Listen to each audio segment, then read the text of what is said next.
पुरुषोत्तम मास के इस पावन अवसर पर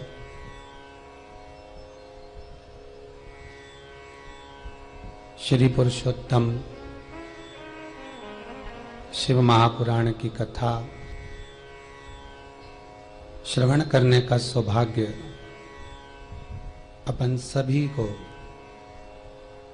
घर बैठे ऑनलाइन श्रवण करने को प्राप्त हुआ है। दो महादेव अपनी पुस्तिका में लिख कर रख लो, एक बटकेश्वर महादेव और एक पिपलेश्वर महादेव।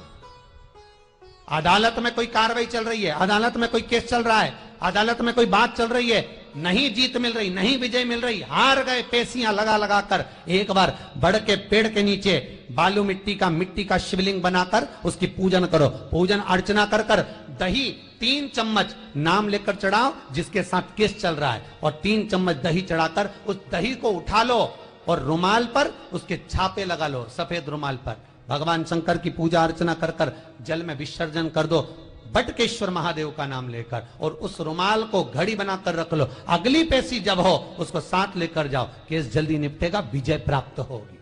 मात्र 3 सोमवार करिए बटकेश्वर का स्मरण। उसी तरह पिपलेश्वर महादेव, कितने भी बड़ी जिंदगी में रोग हो, चाहे कैंसर जैसा हो, लीवर हो, किडनी हो, कितना भी बड़ा रोग हो, भगवान पिपलेश्वर महादेव का स्मरण करिए। पीपल के पेड़ के नीचे शंकर भगवान के शिवलिंग का निर्माण कर कर उसकी पूजन अर्चना करिए, उस पर शहद चढ़ाइए। पीपल का वृक्ष, आंवले का वृक्ष, शमी का वृक्ष, बेलपत्र का वृक्ष, ये औषधि पूर्ण है महाराज। डॉक्टर ने कह दिया डायलिसिस कराना जरूरी है, तो एक बार इस शिव महापुराण का उपाय जरूर करना। डायलिसिस कराने से पहले 5 छोटे छोटे पीपल के पत्ते लेना, शंकर जी का शिवलिंग का निर्माण पीपल के पेड़ के नीचे करना। मट्टी का पार्थिव शिवलिंग निर्माण कर कर उसकी पूजन कर कर बेलपत्री 5 चढ़ाकर 5 पीपल के पत्ते, 5 शमी के पत्ते शंकर पर चढ़ा देना। आरती पूजन करना, शमी का पत्ता बेलपत्र छोड़कर 5 पीपल के पत्ते उठा लेना। जिस व्यक्ति को डायलिसिस का बोला है उस व्यक्ति को 5 पत्ते पीस कर छान कर पिला देना। 3 दिन बाद फिर जाकर डॉक्टर को चेक करवाना, डॉक्टर डायलिसिस का मना कर देगा, लीवर किडनी अपना काम करना प्रारंभ कर देगा। पिपलेश्वर महादेव की पूजन, पीपल के पत्ते की औषधि जीवन का सुख दे जाती है। तो पिपलेश्वर महादेव सहज नहीं है महाराज। कितना विचित्र वर्णन है, प्रैक्टिकल जरूर करना। सीओर वाला महाराज कहीं झूठ तो नहीं बोल रहा, और व्हाट्सएप पे लिखकर भी भेजना करा कि नहीं करा, क्योंकि शिव महापुराण की लेखनी है। वेद व्यास जी महाराज वर्णन करे, गलत नहीं कर सकते। किसी को बहुत खून निकल रहा है, बहुत एक्सीडेंट हो गया, खून पर खून निकल रहा है, उसको अगर होश है और वो होश में है तो 5 पीपल के पत्ते किसी भी वृक्ष के तोड़कर पिपलेश्वर महादेव का नाम लगकर उसको खिला दो, चबा चबा कर, उसी समय खून निकलना बंद हो जाएगा, रक्त बंद। पिपलेश्वर महादेव का मात्र स्मरण ही सुख दे जाता है, आनंद की अनुभूति करा देता है। मात्र पिपलेश्वर महादेव। बहुत बड़ा ऑपरेशन कराने जा रहे हो तो उसके 15 दिन पहले पिपलेश्वर महादेव का पूजन कर कर, अर्चना कर कर, भगवान शिव का स्मरण कर कर, पीपल के पत्ते की माला बनाकर हनुमान जी को चढ़ाकर फिर ऑपरेशन के लिए जाओ, जिससे दूसरी बार ऑपरेशन की जरूरत ना पड़े। शरीर का जिसका ऑपरेशन है वो अच्छा हो जाए। श्रेष्ठ पिपलेश्वर महादेव, भगवान शिव औघड़दानी शंकर। तीव्रतम प्रारब्ध हमारा, तीव्रतम प्रारब्ध। शिव महापुराण की कथा कर रही है, ये वो प्रारब्ध है जिसके कारण कर्म का भोग भोगने के लिए हम सक्रिय रहें। आएगा दुख, पर भगवान का भजन करते हुए, स्मरण करते हुए, उसको टालते हुए चले। भजन भोले बाबा का करते रहोगे तो संसार सागर से तरते रहो। शिव का स्मरण। ब्रह्मा जी ने भगवान विष्णु से कहा कि शिव बढ़े कि आप बढ़े। ब्रह्मा जी के मन में भेद उत्पन्न हो गया। भेद है ब्रह्मा के। ब्रह्मा, अभी भी तुम्हारी चित्त वृत्ति में यह समाया हुआ है कि शंकर बड़ा है कि भगवान विष्णु बड़ा है। पहले भी कथा में कहा, आज फिर कहते हैं, केवल एक सारे देवताओं की आरती उतार कर देखना, सारी आरतियों में केवल एक देवता का व्याख्यान है, पर शंकर जी की आरती में 3 देवता का व्याख्यान है। तीनों देवता। किसी भी एक लाइन को प्रेम से, किसी भी एक लाइन शिव जी की आरती। चतुरानन पंचानन राजे, भोले पंचानन राजे। एकानन, चतुरानन, पंचानन। एक भगवान शिव, चतुरानन भगवान विष्णु, पंचानन भगवान ब्रह्मा, जिनका एक सिर भगवान शिव ने काटा, ब्रह्मा के बचे 4 सिर। 2 भुज 4 चतुर्भुज, 10 भुज अति सोहे।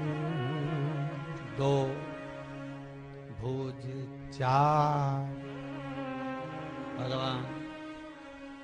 भगवान शिव आनंद में। 2 भुज ब्रह्मा, फिर विष्णु, जिसके रूप भुजा अनेक हैं। कोई आरती का एक क्रम, सारे देवताओं की आरती एक है, पर भगवान शिव की आरती 3 की एक है।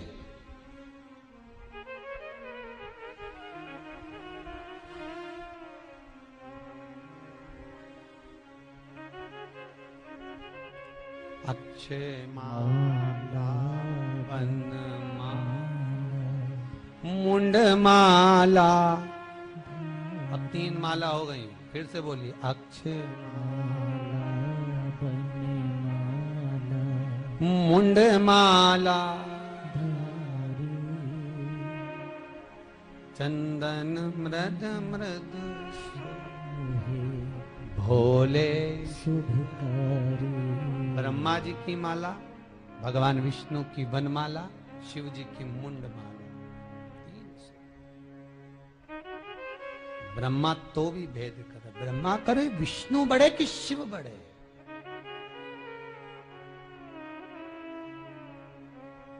और हमारे देवताओं ने दिखा दिया कि ब्रह्मा के मन में भले भेद आ गया, पर भगवान विष्णु ने हर जगह दिखाया है कि हम में भेद नहीं है।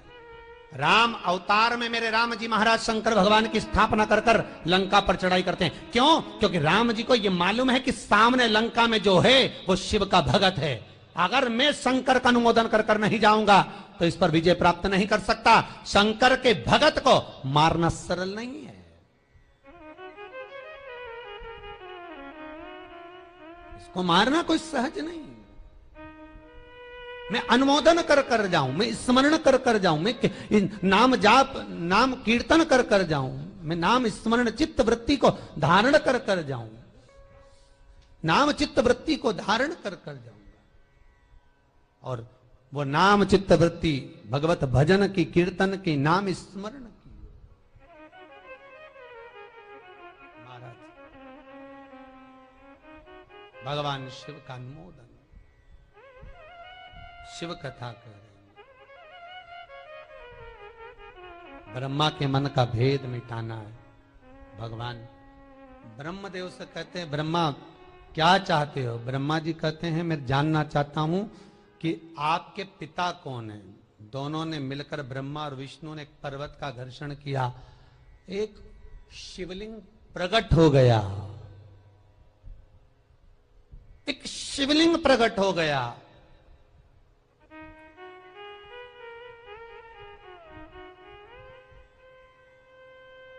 आकाशवाणी हो गई, ब्रह्मा मत जाना, मैं हूं। भगवान विष्णु ने कहा ये मेरे पिता हैं। पिता? हाँ। ओ, तो इनके चरण कहां हैं, सिर कहां है? ब्रह्मा आकाश में, भगवान विष्णु पताल में गए। शिवलिंग का चरण नहीं मिला। ब्रह्मा जी गाय और केतकी के पुष्प को लिया है। झूठ बोला गौ माता ने और केतकी के पुष्प ने। भगवान ने श्राप दिया, केतकी का फूल सारे देवताओं पर तू चढ़ेगा पर शंकर पर नहीं। अगर केतकी का पुष्प कभी शिवलिंग पर चढ़ गया तो 1000 गौ हत्या के बराबर दोष लग जाएगा। ए गौ माता, तो जगत की मां कहलाती है, तूने झूठ बोला है। मेरे सामने तेरा पूरा शरीर पूजा जाएगा पर तेरा मुख अपूज्य माना जाएगा। सारे दान आगे से होंगे पर गौदान पीछे से होगा, क्योंकि तू झूठ बोली है। कन्यादान, वस्त्रदान, मुद्रादान, स्वर्णदान, अन्नदान, सारा दान आगे से।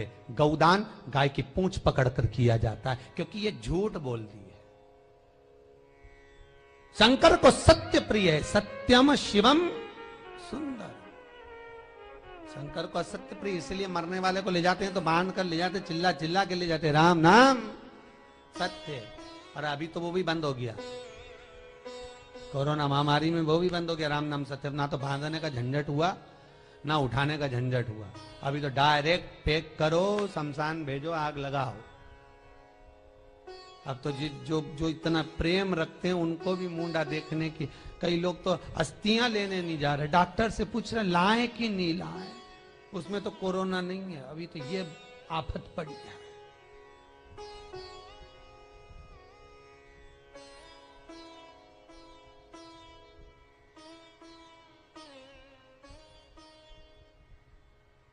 लोग आज के जमाने में जिससे जलते हैं तो डायरेक्ट हॉस्पिटल फोन लगा के हमारे पड़ोसी की छींक चल रही है, खांसी हो गई, और बेचारों को 14 दिन के लिए बंद करवा दिया।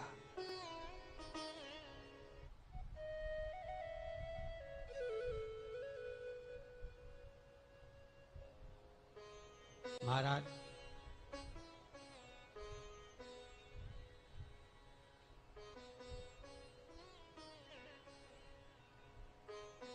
ये उसी में का हाल हो गया जिससे एक व्यक्ति ने पुलाव बनाया, अच्छा जोरदार, कितना मेहनत करके चावल का पुलाव बनाया, ऐसी खुशबू आई, ऐसी जोरदार पुलाव बना। शादी में सब कोई कुछ नहीं खाए, बस पुलाव खाने के लिए सब बैठे। और हलवाई ने कह दिया चावल में बहुत सारे कंकर थे, सब बीन दिए, पर फिर भी थोड़े से रह गए। अब जितने लोग पुलाव खा रहे हैं उनका सबका ध्यान, देखना किसी को कंकर आ जाए तो ध्यान रखना भैया। सब चावल का पुलाव ऐसा खा रहा है, सबका ध्यान कंकर में है। बड़े आराम आराम से खा रहे हैं। सबने सोचा इतना जोरदार पुलाव बना, पर बता पुलाव का मजा ही बिगाड़ दिया। सब चावल खा रहे, बाद में सबने चावल खा लिया, पूछा कि अरे पुलाव में कंकर आया कि नहीं, तुम्हें आया कि नहीं? हलवाई को बुलाया, कंकर था? हाँ। तो फिर पूरा मजा बिगाड़ दिया। बस आज का जीवन यही हो गया।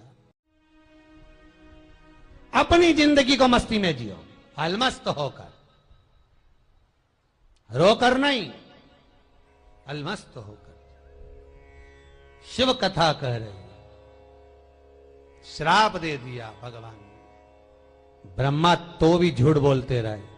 भगवान ने अपने पांव के नख को तोड़ा, फेंका, काल भैरव प्रकट करा। काल भैरव से कहा जा ब्रह्मा का सिर काट दे, जिस मुख से वो झूठ बोल रहा है। काल भैरव ने अपने पांव की चीटी उंगली का नख तोड़ा, ब्रह्मा का सिर काट दिया।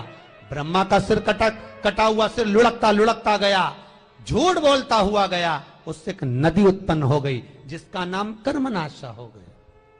कर्मनाशा। भारत की भूमि पर आज भी वो नदी है जिस नदी का पानी कुत्ता भी नहीं पीता। यूपी गवर्नमेंट ने बड़े बड़े बोर्ड लगा कर रखे हैं, ये कर्मनाशा, इसमें हाथ ना धोइए। जिस नदी का मात्र पानी का छींटा लग जाने से 7 पीढ़ी में करा हुआ दान पुण्य कर्म नष्ट हो जाता है, वो कर्म नाशा आज भी बह रही है, 21 किलोमीटर तक बह रही है आज भी। जिस नदी का पानी कुत्ता भी नहीं पीता, उसको कौन बताने गया कि कर्म नाशा है? जिसमें कर्मों का नाश हो जाता है, पुण्य समाप्त हो जाते हैं, सत्कर्म सब छिन्न हो जाता है, वो कर्म नाशा। ब्रह्मा का जो सिर कटा भगवान विष्णु के कहने से, उसका बड़ का पेड़ बनाया गया, बट वृक्ष बन गया। शिव महापुराण की कथा कहती है, बिंदुक नाम का ब्राह्मण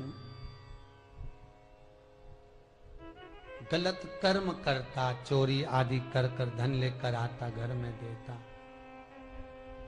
एक बार चोरी करते समय कुएं में गिरकर मर गया। कथा में पहले भी कहा, आज फिर कहते हैं, 3 तरह से मरे हुए व्यक्ति को स्वर्ग नहीं मिलता, 3 तरह से मरे हुए व्यक्ति का मोक्ष नहीं होता। पहला, पानी में डूबकर मरा हुआ, दूसरा सर्प के डसे से मरा हुआ, तीसरा स्त्री के हाथ से मरा हुआ। 3 तरह से मरे हुए व्यक्ति का मोक्ष नहीं है, गरुड़ पुराण कहती है। 3 तरह से मरे हुए व्यक्ति को मोक्ष नहीं मिलता। वो जीवात्मा तड़पती है, पड़ी रहती है, प्रेत योनि में चली जाती है, प्रेत योनि में चली जाती, प्रेत योनि में चली जाती।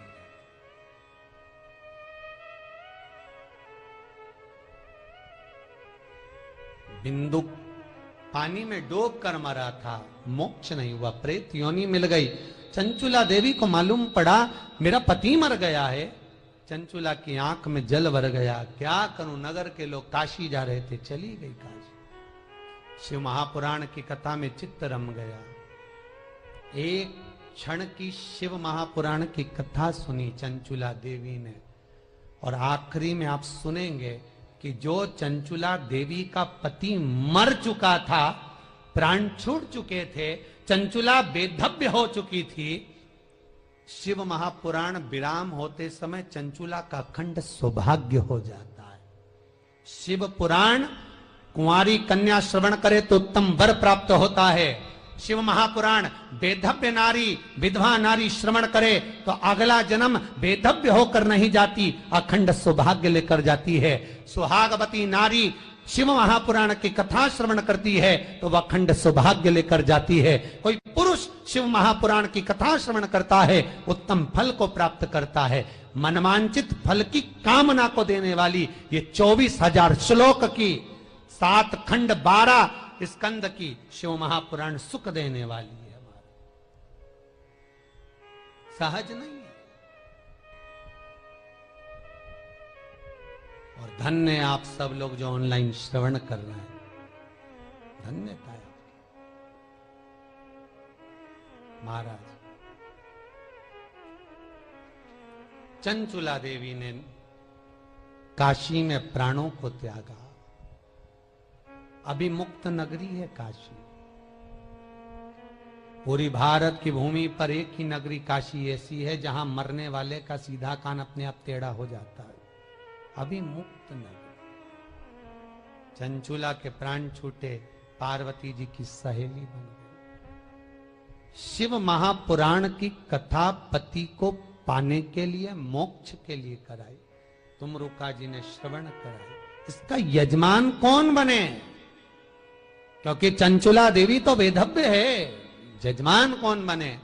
शंकर और पार्वती 16 दिन श्रृंगार कर कर, 16 श्रृंगार कर कर शिव और पार्वती शिव महापुराण के यजमान बने। 16 श्रृंगार माता पार्वती और शंकर ने करा।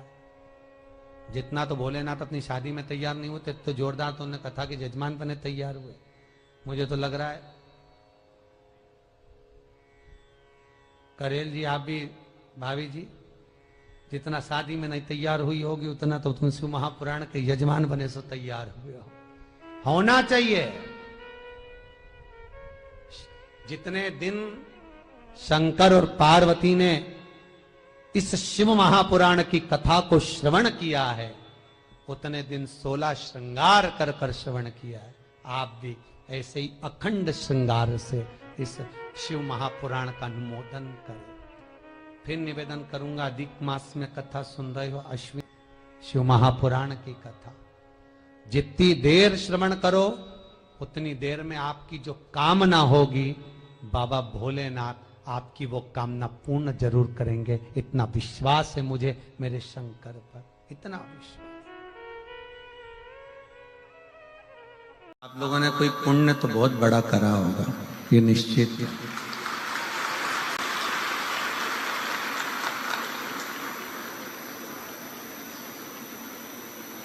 लोग तीर्थ जाते हैं, लोग धाम जाते हैं, पर आप लोगों के लिए तो स्वयं तीर्थ और धाम चलकर आते हैं। स्वयं शिव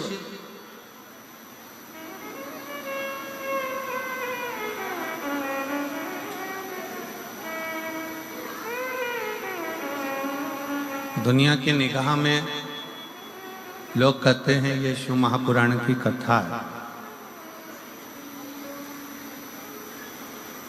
दुनिया की निगाह में लोग कहते हैं ये केवल शिव पुराण है, भगवान शंकर की कथा है।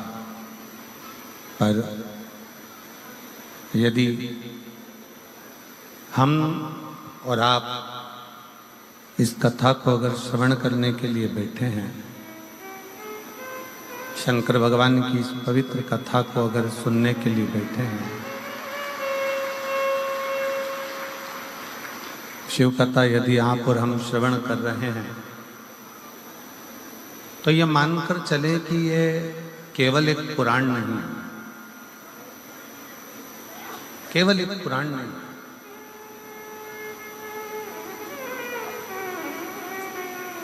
ये शंकर का एक स्वरूप है।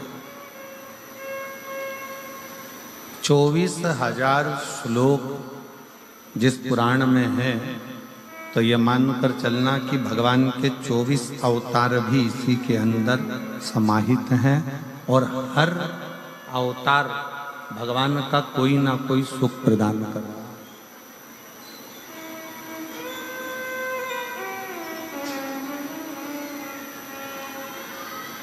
जिन संत के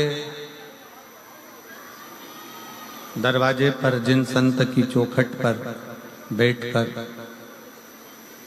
जिन संत के द्वार पर बैठकर, उनके निज घर में बैठकर आप और हम कथा सुन रहे हैं,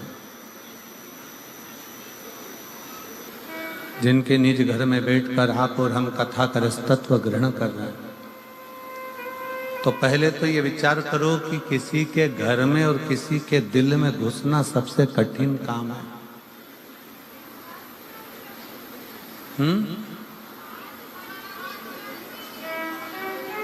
खड़े होके बोलो, आवाज नहीं आ रही है इधर भी।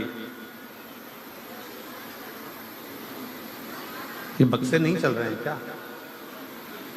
तो ये आवाज यहीं की यहीं बाजू में ही नहीं जा रही है। किसी के दिल में और किसी के घर में प्रवेश करना बहुत कठिन है, बहुत कठिन। अगर आप और हम तारा बाबा जी की कुटिया में बैठकर कथा का रसतत्व ग्रहण कर रहे हैं या शिव कथा सुन रहे हैं, भगवान शंकर की कथा को श्रवण कर रहे हैं, तो ये मानकर चलें कि ये कहीं ना कहीं शिव की कृपा से, भगवान देवाधिदेव महादेव की कृपा से, और भगवान शंकर ने कोई बहुत बड़ा रिश्ता आपका और हमारा निभाया होगा, जो एक संत के घर में बैठकर कथा को सुना। और मैं निवेदन करूंगा गोपाल जी कांडा जी से, श्री गोविंद जी कांडा जी से कि हमारे जीवन की भी ये एक ही कथा ऐसी होती है जो किसी संत के घर में बैठकर बाँचने का सौभाग्य मिलता है। किसी संत के घर के अंदर बैठकर, संत की कुटिया में, इसका नाम ही तारा बाबा की कुटिया है, उस कुटिया के अंदर बैठने कर बाँचने का जो सौभाग्य मिलता है वो केवल यहीं सिरसा में ही मिलता है। और आपको भी मुझे ऐसा लगता है कि श्रवण करने का जो सौभाग्य मिलता होगा शिव पुराण को, जितने लोग आस्था चैनल पर कथा सुन रहे हैं, जितने फेसबुक यूट्यूब पर कथा सुन रहे हैं, जितने इस पवित्र प्रांगण में अंदर बैठकर और बाहर के पंडालों में जो बैठकर कथा सुन रहे हैं, उन सब से निवेदन है कि दिल से सुनो।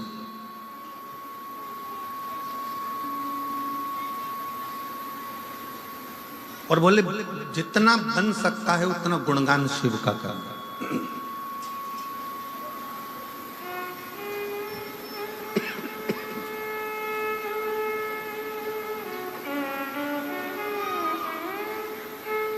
केवल एक यही कथा ऐसी होती है जिसमें कोई पास की व्यवस्था नहीं होती। आप आए, पहले आओ, पहले पाओ, आ गए, बैठ जाओ और कथा का रस तत्व ग्रहण करो और अपने घर को जाओ। जहां शिव की भक्ति है, शंकर के दरवाजे पर सबकी समता रखी गई।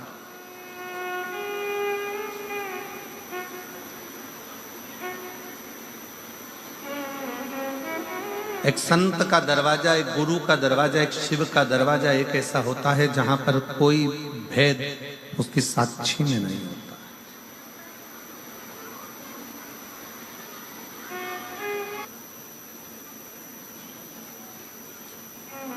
अपने पिता के पास, अपने बाबुल के पास, भले बाबुल के पास में, पिता के पास में कोई दौलत ना हो, धन ना हो, संपदा ना हो, कुछ भी देने का नहीं हो, तो भी पिता के पास में अपने दिल की बात जरूर कहना चाहिए।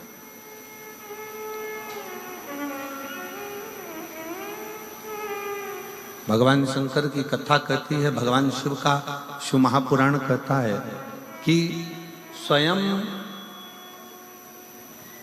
जब माता लक्ष्मी जी की मां ख्याति देवी,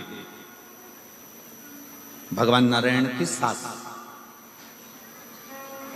भगवान विष्णु जी की सासू ख्याति देवी, अपनी बेटी लक्ष्मी को जब ज्ञान उपदेश देती हैं तो लक्ष्मी जी से कहती हैं कि लक्ष्मी, जब मन में कोई विडंबना उत्पन्न हो, मन में कोई तकलीफ उत्पन्न हो, मन में विडंबना उत्पन्न हो, मन में कोई कष्ट हो, मन में कोई विचार आ रहा हो, तो अपने पिता से और अपने परमात्मा से, पिता से भी कहो, परमात्मा से भी कहो। किस लिए? लक्ष्मी जी ने पूछा कि अगर सर्वस्व अपने भीतर है तो अपना दुखड़ा पिता से क्यों कहना, परमात्मा से क्यों कहना? माता लक्ष्मी जी से माता ख्याति देवी कहती हैं कि दो जगह अगर पिता कुछ भी नहीं देगा तो भी चलेगा और परमात्मा कुछ भी नहीं देगा तो भी चलेगा, बस पिता और परमात्मा के पास जाकर जब हम कुछ बोलते हैं तो आधा दुख तो हमारा वैसे ही समाप्त हो जाता है।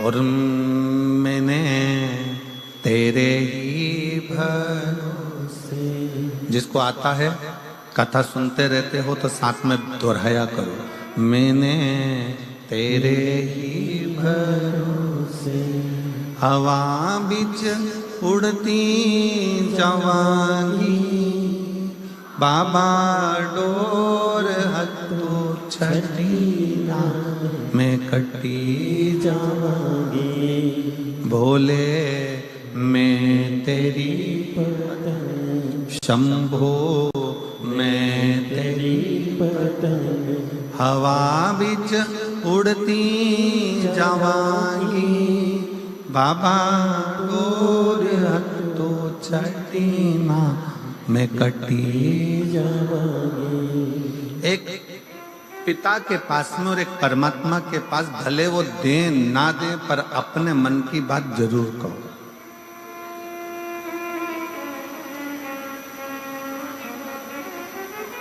सिरसा वालों को तो गौरव होना चाहिए इस पवित्र भूमि पर जहां संत तपस्या करें। तारा बाबा जी जिस भूमि पर बैठकर अपनी साधना में डूबे रहे, कितना विचित्र संत होंगे जिनका जन्म शिवरात्रि का है और जिनके प्राण भी शिवरात्रि पर गए हों, वो साधारण संत नहीं हो सकते। जिनका जन्म भी शिवरात्रि का है और प्राण भी शिवरात्रि पर जावे, वो सहजता नहीं।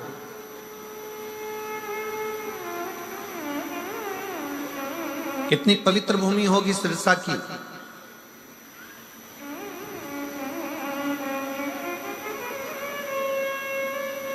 जिस पवित्र भूमि पर बैठकर गुरु नानक देव जी ने 40 दिन तक तप साधना करी है और इस पवित्र भूमि पर बैठकर अपनी आराधना में लीन रहे हों, ऐसे गुरु नानक देव जी की पवित्र भूमि सिरसा रही है। विचार करिएगा जरा, कितनी पवित्र भूमि होगी। संत रविदास जी जिस भूमि पर बैठकर भगवत भजन में डूबे हो,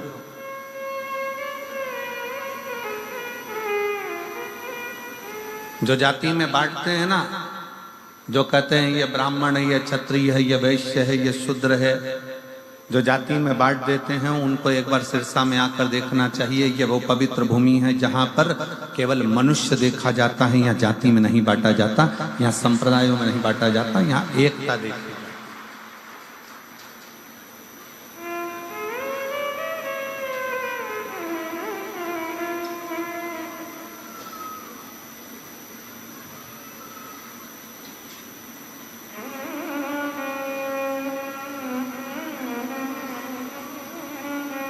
दो माताएं जा रही थी कुंभ के मेले से। हमने गाड़ी रुकवाई और गाड़ी रुकवा कर दोनों से पूछा, जीजियो इधर आओ। दोनों जीजी बड़ी खुश हो गई, चलो आज महाराज जी ने हमको हेलो हाय तो करा। वो दोनों जीजियां खुश होकर, हमने एक के सिर पे इतनी बड़ी पानी की बोतल थी, लगभग 5 लीटर 6 लीटर गंगा जल भरा होगा, और दूसरी के पास में कुछ नहीं था। बड़े आराम से चल रही थी वह मस्त होकर, और चलती चलती कुछ पन्नी में से निकाल के बाजू में उसकी कमर पे खोसा हुआ था, जैसे लोग मोबाइल खोसते हैं, ऐसा कुछ खोसा था, उसमें से निकालती जा रही थी, खाती जा रही थी।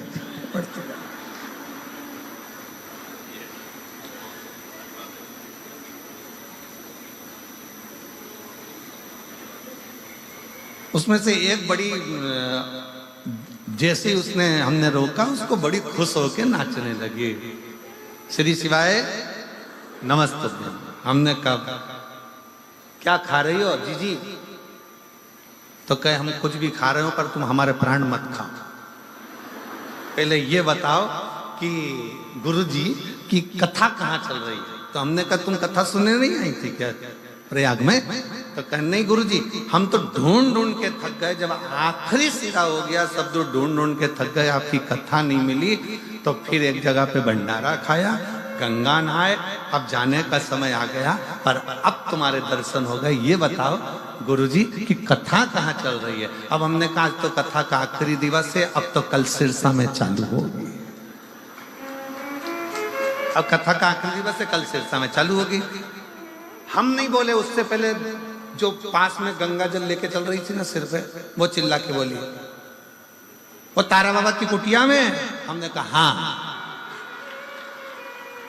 हम नहीं बोले, बाजू वाली गंगा जल लेके बोल दी। खुशी हुई, बोलबम का नारा है, बड़ी प्रसन्नता हुई। वो बाजू वाली बोली, हमने तारा बाबा की कुटिया में बस इतना बोला, तो हम बोले हाँ हाँ वहीं पर कथा चालू होगी। बस हम भी, वो कौन सा गांव वाला था, गंगापुर वगैरह, यहाँ पास में कोई लगा, राजस्थान का कोई सा गांव लगा हुआ है सिरसा के पास में, गंगानगर के। गंगानगर कितना है यहाँ से? बाजू में ही है,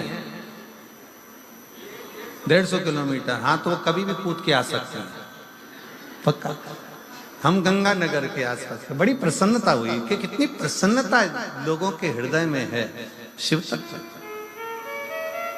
हम बोले नहीं, परंतु वो खुद बोल रही हैं कि तारा बाबा की कुटिया एक गुरु का दरवाजा, एक संत का दरवाजा, साधु का दरवाजा, तपस्वी का दरवाजा, पिता का दरवाजा और परमात्मा का दरवाजा एक ऐसा होता है जहां कुछ नहीं भी मिले ना, वहां दिल खोलकर बोल देना चाहिए कि मेरे जीवन का ये दुख है वो कटेगा।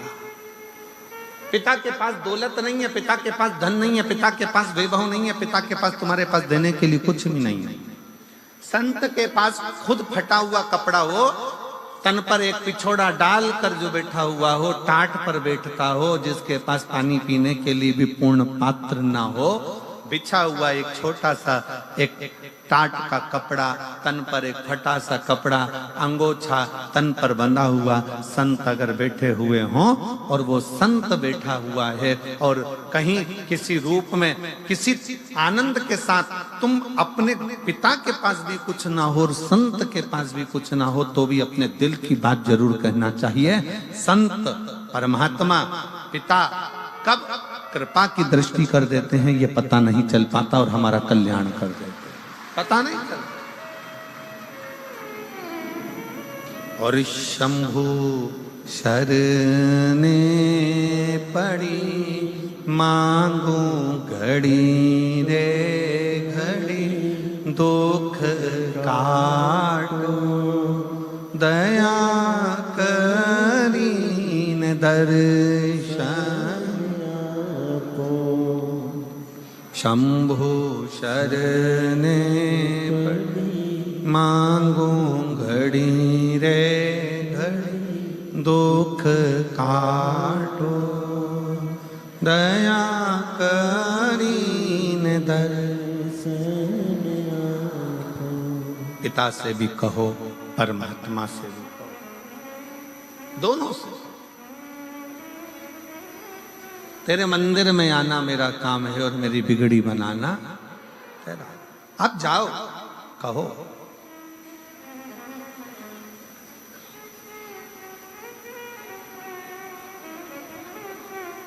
क्यों ना देगा? शंकर भगवान कैसे ना दे? केवल एक 33 कोटि देवता में केवल एक देव है, वो है देव अधिदेव महादेव, जिनके पास में असंभव शब्द ही नहीं है।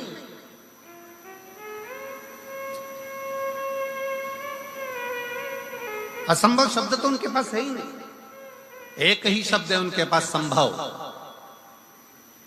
और वो संभव शब्द भी शंभु शब्द से जुड़ा हुआ।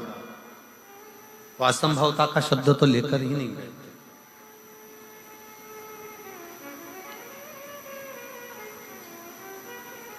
छोटी है माता पार्वती जी, 5 वर्ष की आयु है।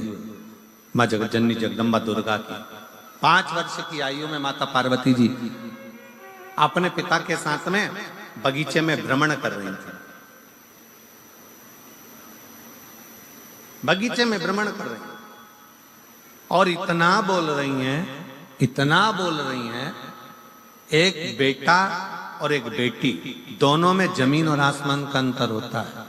बेटा और बेटी में जमीन आसमान का अंतर होता है। बेटा संसार में बोलता है, घर के अंदर आते से चुप हो जाता है, और बेटी घर में इतना बोलती है, बाहर निकलकर चुप हो जाती है। ये बेटा और बेटी का अंतर है। बेटी घर में आएगी ना अपने पापा के पास में, रात के 11 बज रही हो ना तो भी बात करने में लगी रहेगी। बेन बेन बैठ जाए तो रात के 2-1:30 तो यूं ही बजा दे। 2-3 बजे तक तो इनका ठिकाना ही नहीं पड़ता। फिर घर में पिताजी चिल्लाएंगे, सोगी कब? बस पापा आधे घंटे में, तुम तो सो जाओ, हमारी चिंता मत करो। और बाप खुद ऐसा है कि तकिया लगा के कम्बल ओढ़ के इन दोनों की बात सुनता रहता है कि क्या बोल रही हैं, जरा मालूम तो पड़े इनकी बात, इनका क्या काम चल रहा, क्या बोल रही है। फिर पिताजी अपनी पत्नी को भी चिल्लाएंगे, अरे इनको बोल दे सो जाए, रात के 1 बज रही है, बोलते क्यों नहीं, बोल दे जाके, जा कि सो जाओ। इतने में तुरंत पत्नी भी कह देगी, तुम्हें क्या करना, वो अपनी जाने, तुम तो सो। फिर पति कहेगा, तू तो सो। पत्नी कहती है, मुझसे क्या करना तुमको, तुम सो जाओ। अब बेचारी मोड़ी आई हैं, छोरी आई हैं, बेटी आई हैं, अगर मैं उनके साथ में नहीं बोलूं तो फिर कौन बोलेगा मैं नहीं सो रही, अभी तुम सो जाओ। अब इसको भी नींद नहीं आ रही क्योंकि इसका दिल जो बेटी आई है ना उसमें लगा हुआ है कि दोनों बात क्या दोनों बेटी। एक बेटी का चरित्र, एक बेटी और बेटे में जमीन आसमान का अंतर होता है। बेटा बाहर बोलेगा पर घर में आकर चुप हो जाएगा, एकदम मौन, बोलेगा ही नहीं। बहनें जान कर बोलती है भैया कुछ तो बोल, अरे जरा सा तो बोल। भैया बेचारा मुस्कुरा के इधर उधर उधर घूम फिरा बाहर और बोलेगा। पर बेटियों की आदत रहती है, वो अपने घर में बोलती बहुत है, अपने पिता से, अपने बाबुल से, अपनी माता से, अपनी बहनों से बोलती। 5 वर्ष की आयु थी माता पार्वती जी की, 5 वर्ष की अवस्था माँ जगत जननी जगदम्बा की, और सुंदर एक चोटी बांधी हुई है, आधे केश खुले हुए हैं और बड़े प्रेम से सुंदर सुंदर लहंगा पहनी है, चोली पहनी है और सुंदर सा एक जूड़ा बंधा हुआ है। बड़ी सुंदर सा फूलों की मालाएं गले में धारण करी है माता पार्वती। पुष्प का सुंदर कर्ण फूल पहनी है, पुष्प का ही बैंदा लगाई है और पुष्प की ही करधुनी पहनी हुई है। 5 वर्ष की अवस्था में माता पार्वती जी अपने पिता के साथ हाथ पकड़कर बगीचा में भ्रमण कर रही थी और बगीचे में भ्रमण करते करते पार्वती जी खूब बोल रही हैं, खूब बोल रही, खूब बोल रही।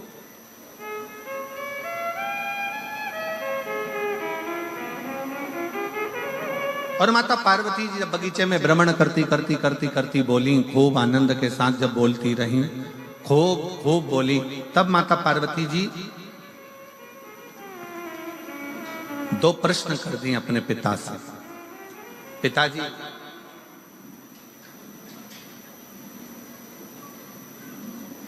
कोई ऐसा देव है संसार में जिससे जो मांगा जाए वो प्राप्त हो जाए?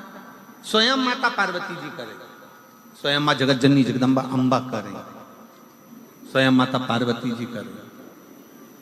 कोई ऐसा देव है संसार में, कोई ऐसा देवता है जिससे जो मांगा जाए वो प्राप्त हो सकता है, वो प्राप्त हो जाएगा, जिसके पास पहुंचने के बाद सब कुछ संभव हो सकता है? कोई एक देव है ऐसा? भगवान हिमालय राज मुस्कुराकर अपनी बेटी को गोदी में बिठाकर पार्वती जी के शब्दों पर शब्द सुनने पर भगवान शंकर के लिए स्वयं हिमालय राज ने कह दिया कि केवल एक देव है जिसके पास असंभव शब्द नहीं, जिसके पास में असंभव शब्द नहीं है। केवल एक देव है, वो देव अधिदेव महादेव है, जिसके पास असंभव शब्द ही नहीं है। केवल एक ही शब्द है, संभव। तकलीफ है, कष्ट है, एक पत्र है देखिए,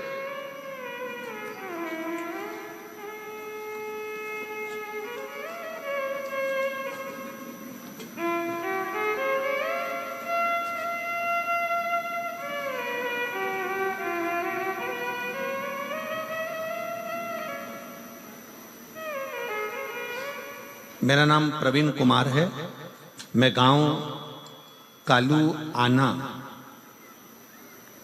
सही बोला है? हाँ ठीक है। ग्राम पत्र को आप लोग हैं, आ जाओ, एक बेल पत्र ले जाना, आ जाइए।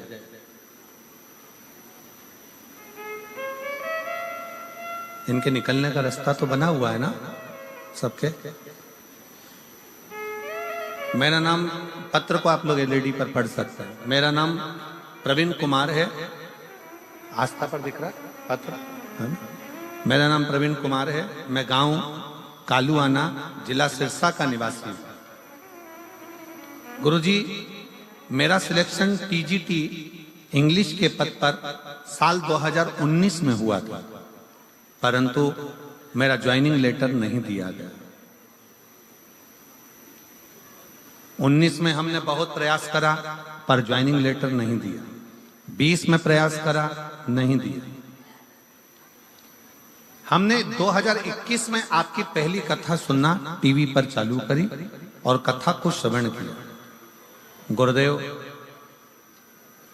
तब हमने 21 से कथा सुनकर भगवान पर भरोसा करना और शंकर भगवान के प्रति हमारा प्रेम जागृत हुआ। शिव के मंदिर में जाकर एक लोटा जल चढ़ाना, एक बेलपत्री समर्पित करना और बाबा से विनय करना। गुरुदेव, मैं बाबा को धन्यवाद देता हूं। ऐसा समय निकलता गया, फिर भी हमारा ज्वाइनिंग लेटर 2021-22 का प्राप्त नहीं हुआ। तब बाबा जी की कथा, तारा बाबा कुटिया का एक आनंद रहा, कथा को श्रवण किया। यही स्थान पर बैठकर बाबा से विनय करी, और ना जाने इस शिव महापुराण में और तारा बाबा की कुटिया में क्या है गुरुदेव, कि बाबा की कृपा से मेरा ज्वाइनिंग हो गया। मैं बाबा को यहाँ प्रणाम करने के लिए। शिव तत्व किसको कहते हैं? एक पत्र और है, बड़ा सुंदर है, देखिए। शिव के आश्रित होकर स्वयं मां जगतजननी जगदम्बा पूछ रही हैं कि कौन देव है जो असंभव को भी संभव कर सकता है? कौन देव है जो असंभव को संभव कर दे? वो कौन सा देव हो सकता है? हिमालय राज जी सुन रहे थे, माता पार्वती जी श्रवण कर रही हैं और पिता की गोद में बैठी हुई।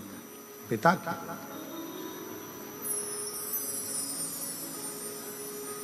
और तभी भगवान हिमालय राज ने अपनी बेटी पार्वती जी से कह दिया, केवल 33 कोटि देवता में केवल एक देव है जो असंभव को भी संभव कर सकता है, वो देव अधिदेव महादेव। केवल एक देव अधिदेव महादेव भगवान शिव।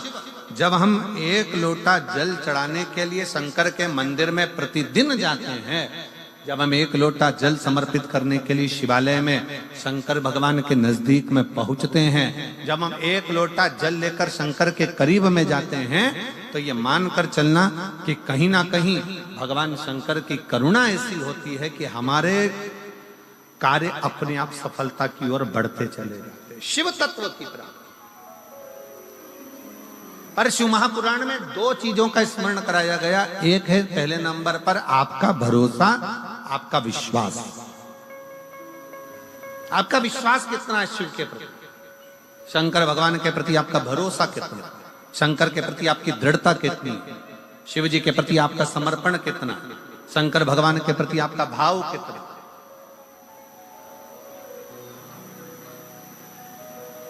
कितना भरोसा आप भगवान शिव पर करते हो, कितना विश्वास आप भगवान शंकर पर करते हो।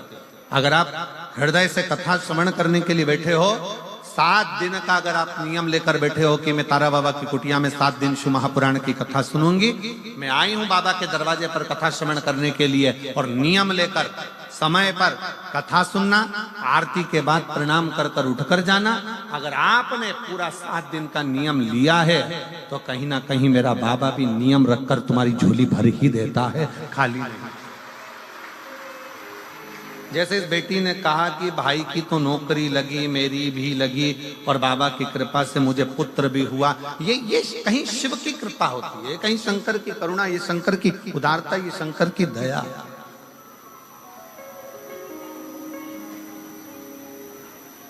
ये शिव की उदारता, ये शंकर की करुणा, ये शंकर की दया है।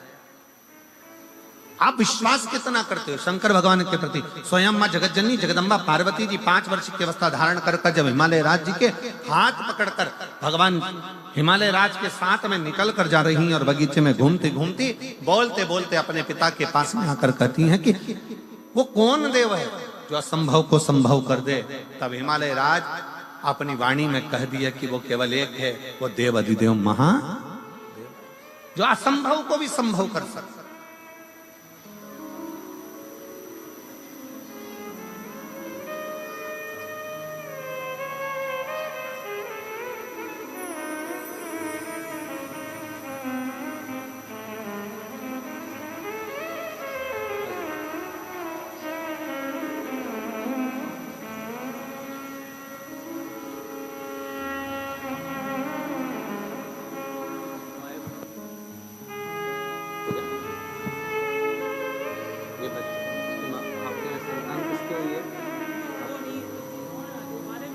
अच्छा, कोई बात नहीं। 10 साल के बाद बच्चा हुआ है, रो रहा था इसलिए बाहर भेजा है उसको। बधाई, एक बार जोरदार ताली बजाकर साधुता। बहुत बहुत साधु।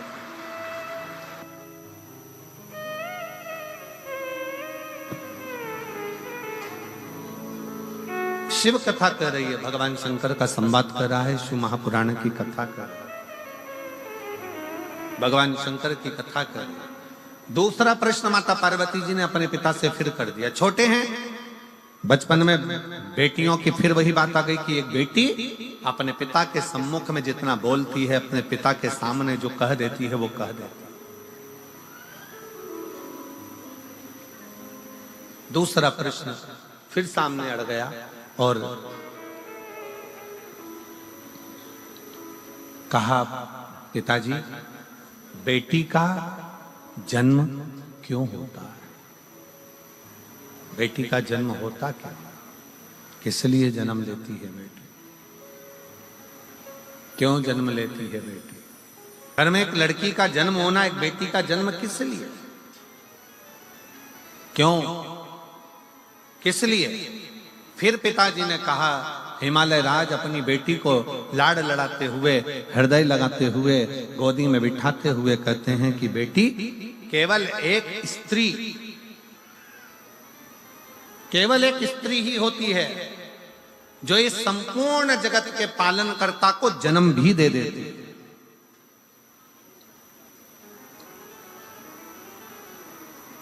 संत तुकाराम को जन्म देने वाली भी एक स्त्री है, तारा बाबा जी को भी जन्म देने वाली एक स्त्री है, गुरु नानक देव जी को जन्म देने वाली एक स्त्री है, मीराबाई को जन्म देने वाली एक स्त्री है, कर्माबाई को जन्म देने वाली एक स्त्री है, नामदेव जी को जन्म देने वाली एक स्त्री है, बड़े बड़े जगत गुरु शंकराचार्य को भी जन्म देने वाली एक स्त्री है, बड़े बड़े महात्मा संत साधु सन्यासी तपस्वक साधक उपासक इनको जन्म देने वाली एक स्त्री है।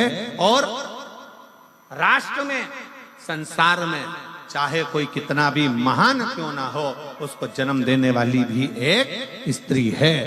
संसार की रचना में अगर कोई सम्मिलित होकर इस संसार की रचना को श्रेष्ठ बनाने वाली है तो वो एक स्त्री है, एक नारी। वो सहज नहीं, वो सरल नहीं। पार्वती जी, माता जगत जननी मां जगदम्बा माता पार्वती जी से कहा हिमालय राज ने कि बेटी का जो जन्म है, अगर संसार में एक स्त्री जन्म लेती है, एक बेटी जन्म लेती है, संसार में एक लड़की का अगर जन्म होता है, एक बेटी का अगर जन्म होता है, एक स्त्री का जन्म होता है, तो श्रेष्ठ संसार की रचना के लिए होता है। श्रेष्ठ संसार की रचना के लिए एक बेटी का जन्म होता है।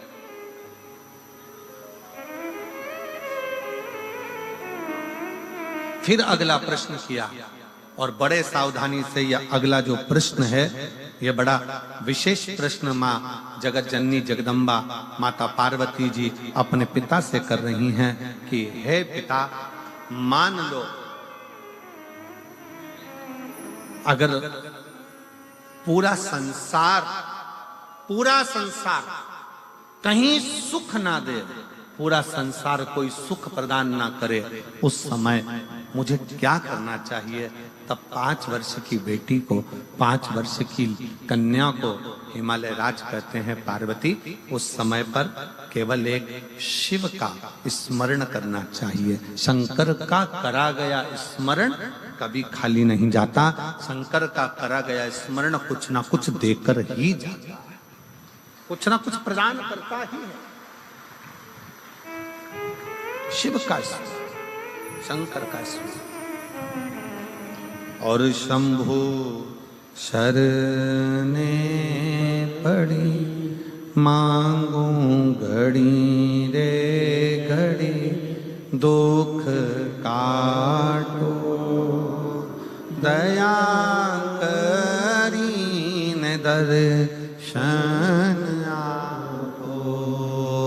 शंभु शरणे पड़ी, मांगू घड़ी रे घड़ी, दुख काटो दया करी न दर्शन।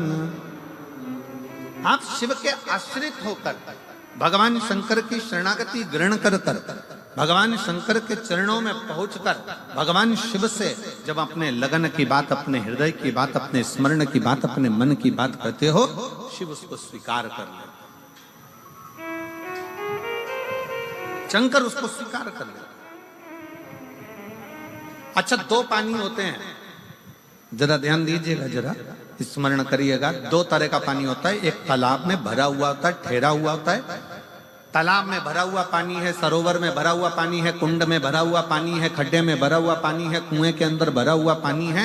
एक पानी वो है जो ठहरा हुआ है, और दूसरा पानी वो है जो बहता चले जा रहा है, बहता चले।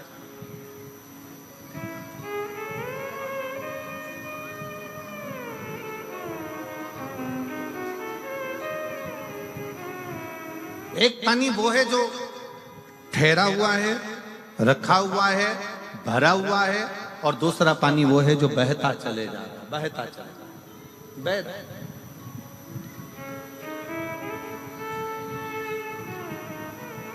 बहते हुए पानी को स्वच्छ बनाने के लिए जरूरत नहीं पड़ती है।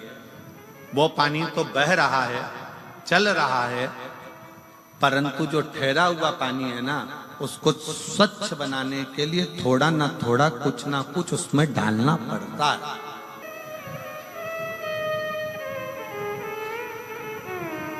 ठहरे हुए पानी को स्वच्छ बनाने के लिए थोड़ा ना थोड़ा उसमें कुछ ना कुछ डालना पड़ेगा, जिससे वो पानी स्वच्छ बने। पर बहता हुआ पानी है, बह रहा है, उसको स्वच्छ बनाने की जरूरत नहीं पड़ती है। वो तो अपने आप बहता जा रहा है, बढ़ता जा रहा है, चलता जा रहा है। पी लो और आगे बढ़ता चले जाएगा। उसको स्वच्छ बनाने के लिए कुछ देने की जरूरत नहीं है। पर ठहरा हुआ पानी है, तालाब का पानी है, खड्डे का पानी है, बावड़ी का पानी है, कुंड का पानी है, सरोवर का पानी है, उसको अगर अच्छा बनाना है, कुछ ना कुछ उसमें डालना पड़ेगा, केमिकल आदि कुछ ना कुछ डालना पड़ेगा, जिससे ये ठहरा हुआ पानी श्रेष्ठ बन सके। वो ठहरा हुआ पानी कुछ श्रेष्ठ हो सकता, वो ठहरा हुआ पानी को श्रेष्ठता प्राप्त कर सके। बस यही शिव पुराण की कथा कहती है। दो तरह के संबंध होते हैं संसार में, एक ठहरे हुए संबंध होते हैं और एक पानी की तरह बहते हुए संबंध होते हैं। कुछ दोस्त, कुछ लोग संसार में ऐसे मिलते हैं कि वो चलते चले जाते हैं, उनको ये नहीं मालूम कि किससे क्या संबंध निभाना है। वो तो बह रहे हैं, चल रहे हैं। और दूसरा संबंध वो होता है ठहरा हुआ, जैसे पति और पत्नी का संबंध है, जैसे माता पिता का बच्चों के प्रति संबंध है, जैसे बहन भाई का संबंध है, जैसा पिता पुत्र का संबंध है, जैसे बाप और बेटी का संबंध है, जैसे एक आपस का एक ठहरा हुआ संबंध होता है। वो संबंध को निभाने के लिए, उस संबंध को स्वच्छ बनाने के लिए आपको प्रेम का केमिकल उसके अंदर डालना पड़ता है, स्नेह और प्रेम देना पड़ता है, तब जाकर वो संबंध टिक पाता है। प्रेम और स्नेह देना, और प्रेम और स्नेह जहां प्राप्त हो गया, वहां अपने आप सुख की अनुभूति है। हमें बहुत अच्छा लगा कांडा जी आपको पर भरोसा करा। ये मेरे अपने हैं, ये मेरा अपना है, ये मेरा ये है, ये मेरा ताऊ, ये मेरी ताई, ये मेरा काका, ये मेरे काकी, ये मेरा रिश्तेदार, ये मेरा नातेदार, वो मेरे अपने, वो मेरे कुटुंब के, वो मेरे परिवार के। हमने अपनों पर भरोसा करा और वो भरोसा एक ना एक दिन टूटा ही, और कोई दूसरा नहीं तोड़ता तुम्हारे भरोसे को, अपने ही तोड़ते, अपने। गुरु नानक देव जी ने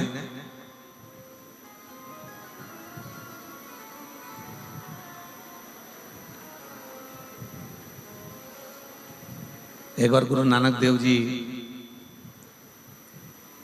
बैठे हुए थे और बाले गुरु नानक देव जी के पास में आए। जो बोले सो निहाल सस। गुरु नानक देव जी के पास में बाले आया, और बाले आया और बैठ गया। बहुत देर तक गुरु नानक देव जी को निहारता रहा, बहुत देर।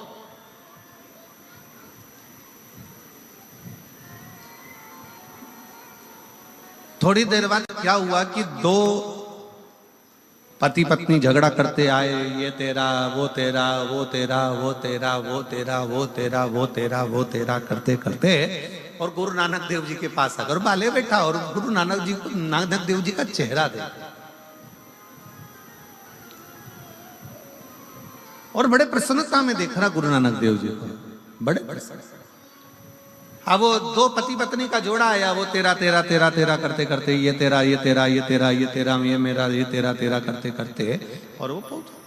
और जैसे ही वो पहुंचा तेरा तेरा करते करते तो नानक देव जी नेत्र खोले और नेत्र खोल कर बाले से कहते हैं, बाले कितनी सुंदर झगड़ा कर रहे हैं, तेरा तेरा कर कर झगड़ा कर रहे हैं। बस यही झगड़ा बाले उस परम पिता परमात्मा से होना चाहिए कि संसार में मेरा कुछ भी नहीं है, हे परमात्मा सब कुछ तेरा है, ये झगड़ा होना चाहिए।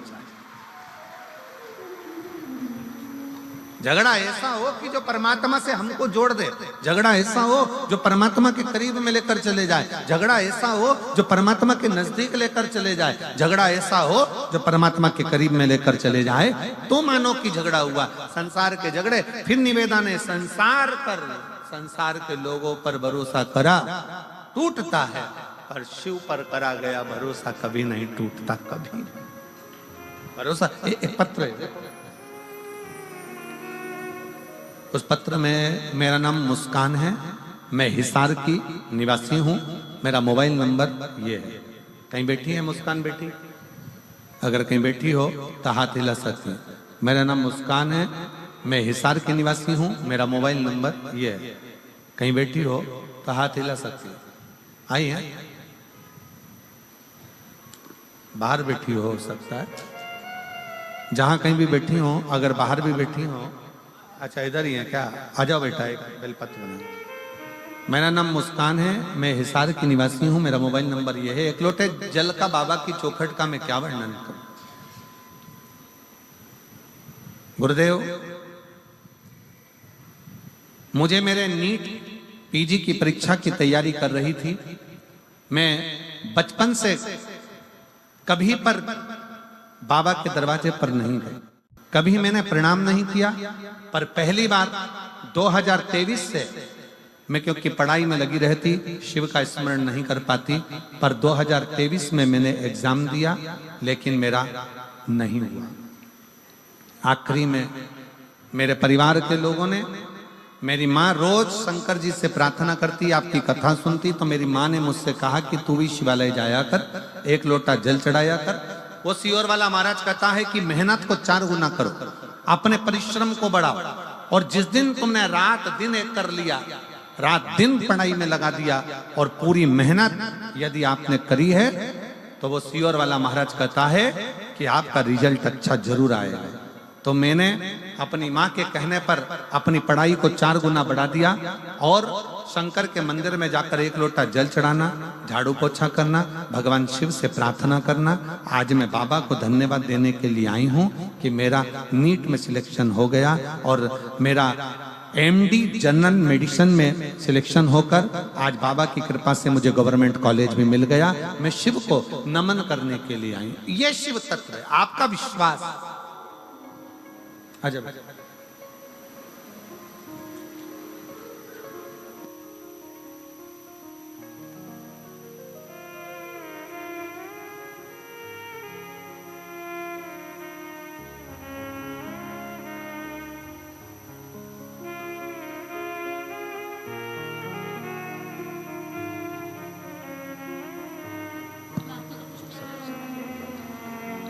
शंभु शरणे मांगू घड़ी रे, दुख काटो दया करीन दर्शन। एक विश्वास, शिव को सबसे ज्यादा मूल, भगवान शंकर को सबसे ज्यादा दृढ़ है आपका भरोसा। संसार पर करा टूटेगा, निश्चित है, बिल्कुल टूटेगा, पर शिव पर करा कभी नहीं टूटता। कब टूटता है? जब हमारा विश्वास डामाडोल होता है। जितनी मेरी जीजियां बैठी हैं ना, और जितने मेरे जीजा बैठे हैं, जितने मेरी बेटियां और बेटे, मेरी माताएं, मेरे भाई बैठे हैं, चाहे इस पंडाल में बैठे हों, चाहे बाहर के पंडाल में बैठे हों, जितने भी कथा श्रवण करने के लिए बैठे हैं, अगर आप कथा सुनने के लिए आए हो और पूर्ण भरोसे के साथ आए हो, कि मैं कथा सुनूंगी और बाबा मेरा दुख काटेगा, तो निश्चित है 3 महीना भी नहीं लगता, 1.5 महीना भी नहीं लगता, 15 दिन भी नहीं लगता, 7 दिन में काट। आप विश्वास कितना करते हो, शिव पर भरोसा कितना करते हो? और जहां हमारे मन में दृढ़ता कम हुई, जहां हमारे मन में विश्वास कम हुआ, होगा कि नहीं होगा, फिर मन में आया इतने सारे लोग कथा सुनने आएंगे। कई लोग सिरसा के निवासी कई ऐसे हैं जो घर में बैठकर विचार करते हैं इतने सारे लोग आएंगे, जाऊं कि नहीं जाऊं।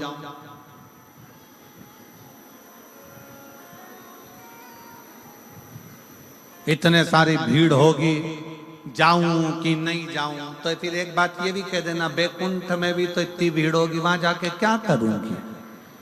फिर कोई दूसरा लोग चले जाऊं ना ना। एक दिल्ली की एक बहन आई है,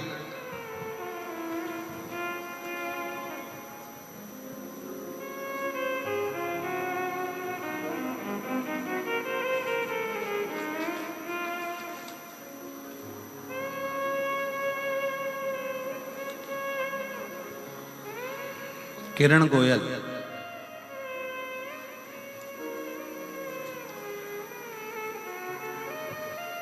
मैं हिसार न्योली कला की न्योली कला के निवासी हूं। मैं श्री दिल से गोपाल जी कांडा जी का, गोविंद जी कांडा जी को मैं धन्यवाद देती हूँ कि हरियाणा की कहीं बैठी है, कहाँ बैठी है, आ जाओ, एक बेलपत्र ले जाना, आ जाओ।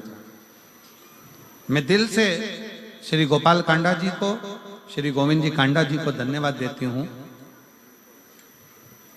हम कहीं जा नहीं सकते, पर इतना विश्वास भरोसे के साथ हम शिव महापुराण की कथा सुनते हैं। गोपाल जी, आप कथा यहाँ करा लेते हो ना, हम जैसी बहनों के ना जाने कितना कितना कृपा आप कर देते हो, जो हमारे दिल की मुराद पूर्ण हो जाए। मैं प्रणाम करती हूँ आपको, जो पंडाल में बैठकर कथा श्रवण करने का हमको सौभाग्य प्राप्त हुआ।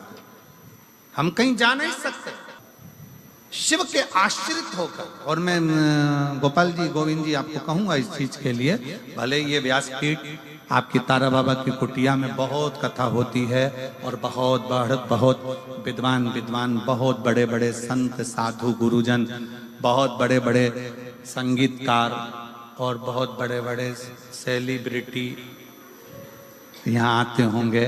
पर ईमानदारी की बात बताऊं, मेरे शंकर जैसा कोई सेलिब्रिटी नहीं संसार में,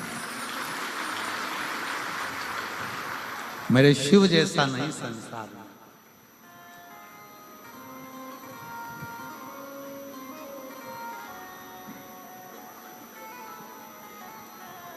ये कथा शिव महापुराण की, जो तारा बाबा की कुटिया की जो कथा है, ये कथा केवल कथा नहीं, केवल कथा नहीं। यहाँ तारकेश्वर महादेव के सम्मुख में बैठकर, तारा बाबा जी के इस कुटिया में, उनके घर में बैठकर शिव की कथा सुनना, सारे तीर्थ एक ही जगह पर, सारे स्वयं मां शबरी अम्बा के सम्मुख में मेरे राघव जी, मेरे राम जी कहते हैं, प्रथम भगति संतन कर संगा और दूसरी रति मम कथा प्रसंगा।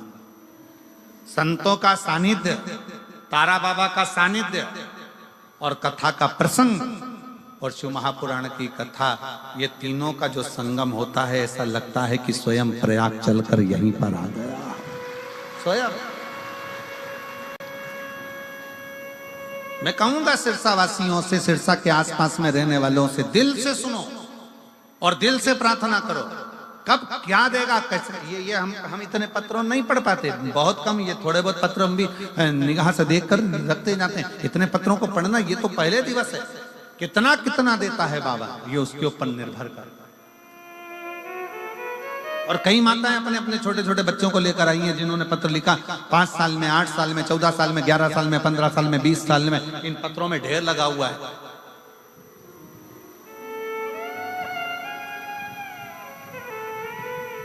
आने वाले समय में सरकार हमारे पीछे पड़ जाएगी। हम तो जनसंख्या नियंत्रण रोकने की कोशिश कर रहे हो, तुम बढ़ाने की कोशिश कर रहे हो। तो ये शिव तत्व नहीं तो और क्या है? शंकर का गुणगान नहीं तो और क्या है? शिव की भक्ति नहीं तो और क्या है?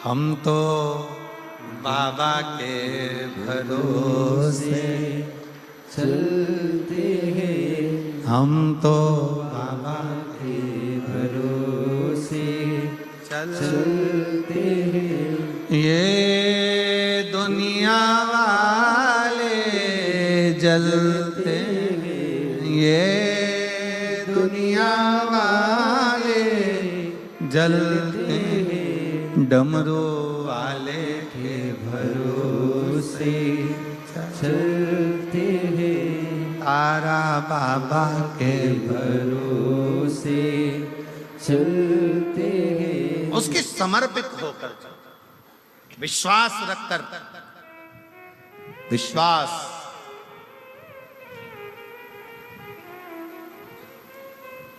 भागवत किस किसने सुनी है? श्रीमद् भागवत सुनी है आप लोगों ने? किन किन ने सुनी है? सबने सुनी। रखो रखो रखो।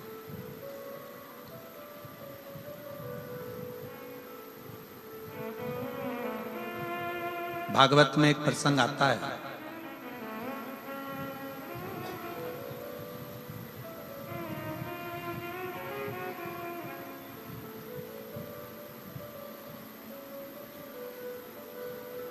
जिस समय पर मणि चोरी का इल्जाम भगवान कृष्ण पर लगा। बहुत भागवत हुई है यहाँ तो, तारा बाबा की कुटिया में तो भागवत बहुत हुई है और आप लोगों ने सुना भी होगा, सुना होगा प्रसंग। मणि चोरी का इल्जाम भगवान कृष्ण पर लग गया। भगवान मणि ढूंढने के लिए गए, मणि ढूंढने के लिए गए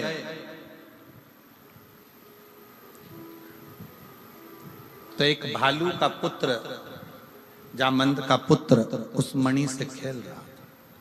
सुना है ना प्रसंग? जम के तो बोलो।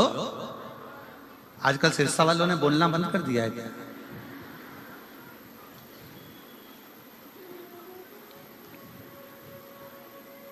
चोरी का इल्जाम भगवान पर लगा। मणि ढूंढने के लिए गए, मणि ढूंढ कर आए और मणि ढूंढ कर जब गए, बालक खेल रहा था उसके साथ में, जामवंत के साथ भगवान का युद्ध हो गया।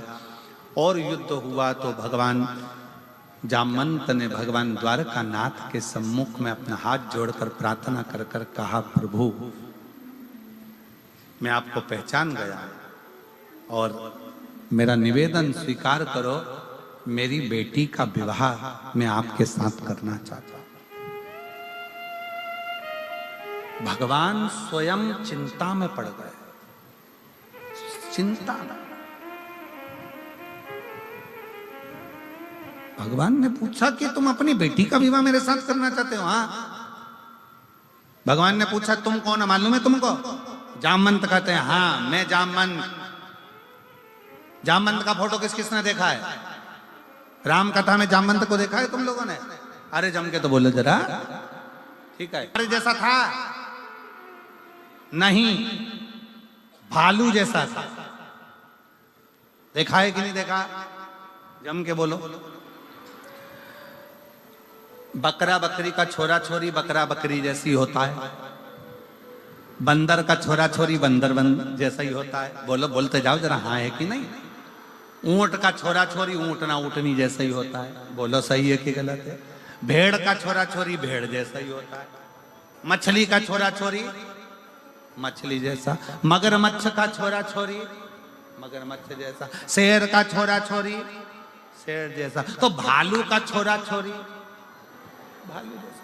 अब बताओ ईमानदारी से, भगवान कृष्ण को चिंता नहीं लगेगी कि इसने तो डायरेक्ट शादी का प्रस्ताव रख दिया कि मैं आपके साथ में मेरी बेटी का ब्याह करना चाहता हूं। भगवान चिंता में पड़ गए, ये ऐसा है तो छोरी कैसी हो।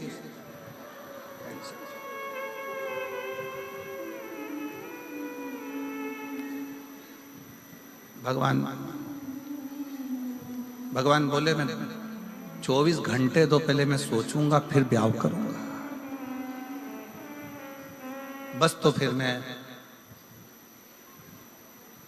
डायमंड भी नहीं दूंगा, वो जो हीरा था वो रख लो। ठीक है। भगवान बैठे शांत चुप नमन। भगवान ने कहा ठीक है मैं विवाह करने को तैयार हूं, पहले लड़की देखूंगा। ठीक है चलो। अब जो जामवंती को देखने के लिए भगवान गए, अब भालू की छोरी थी, कोई अपने जैसी तो होगी नहीं। बड़े बड़े चेहरे पर बाल, लंबा मुंह, हाथ पैर पे बाल, नख बड़े, भयंकर सा स्वरूप। भगवान ने मन में सोचा ये मेरे लिए थी, मेरे।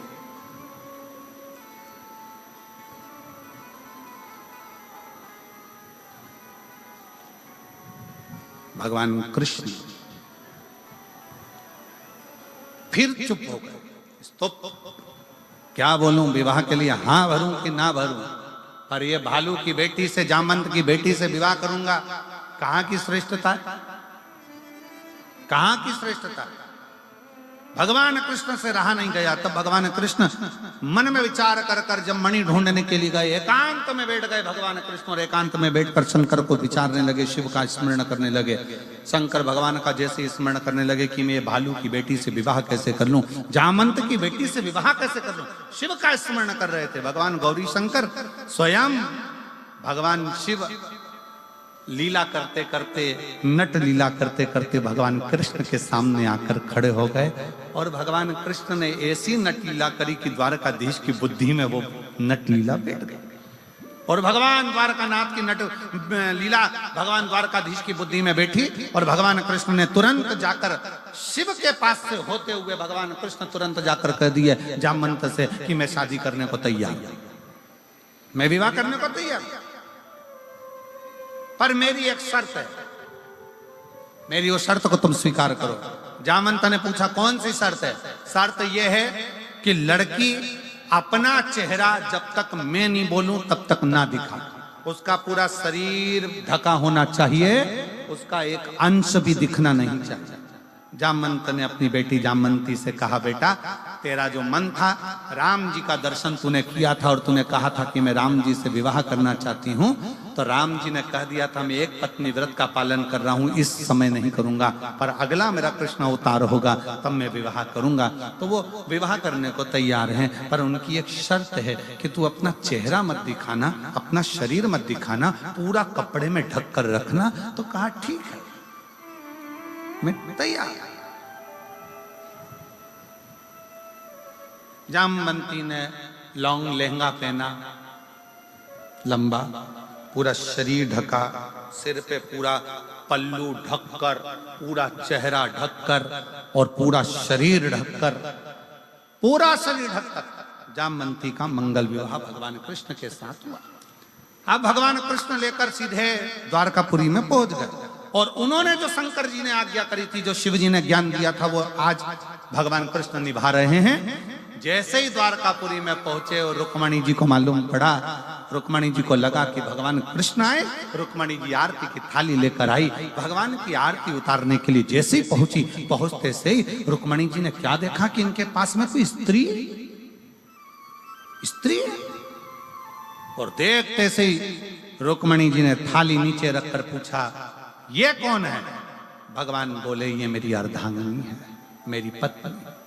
तो रुक्मणी जी बोली मैं कौन हूं? भगवान बोले तू भी है, तू भी है। आपने विवाह करा? हाँ। रुक्मणी जी ने कहा चेहरा दिखा तेरा। भगवान ने कहा था जब तक नहीं बोलूं मुंडा मत दिखा देना। चेहरा दिखा तेरा। जामवंती जी चेहरा ना दिखा। रुक्मणी जी ने पूछा द्वारकानाथ से, प्रभु ये अपना चेहरा क्यों नहीं दिखा रही है? भगवान ने कहा बहुत सुंदर है। इतनी सुंदर, इतनी सुंदर। रुक्मणी जी बोली मुझसे ज्यादा सुंदर है। भगवान बोले तू तो उसके पाँव की धूल नहीं लगे, वो इतनी सुंदर। प्रभु आप मेरा अपमान कर रहे हो। भगवान बोले अपमान की बात नहीं है, सुंदर बहुत है। अब मैं देखती हूँ। रुक्मणी जी ने हाथ से उसके चेहरे को देखने के लिए उसका पल्लू हटाया, उसने जम के पकड़ लिया। देखा ना, रुक्मणी जी को गुस्सा आ गया। थाली में से जल का पात्र उठाया, हाथ में जल लिया। मैं श्राप देती हूं कि जितनी सुंदर मैं हूं बस तू उतनी सुंदर रह जा। जा मैं तुझे श्राप देती हूं, जितनी सुंदर मैं हूं बस उतनी सुंदर रह जा। जा। भगवान ने कोनी मार के कहा उठा दे पल्लू। अब उठा तू पल्लू।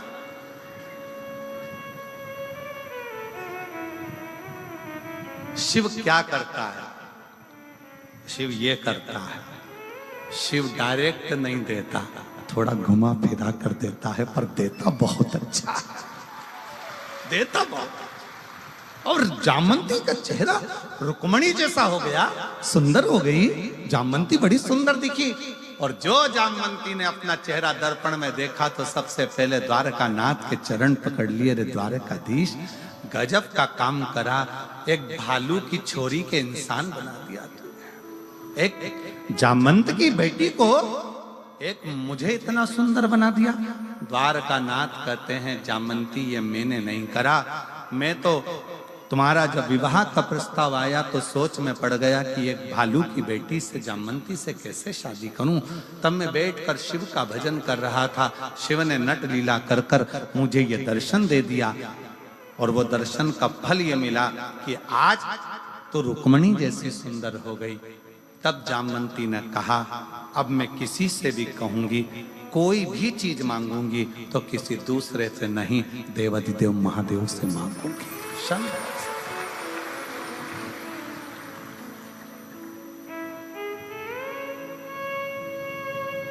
और नहीं तो वो पर्दा कराया ही काय को था भगवान ने।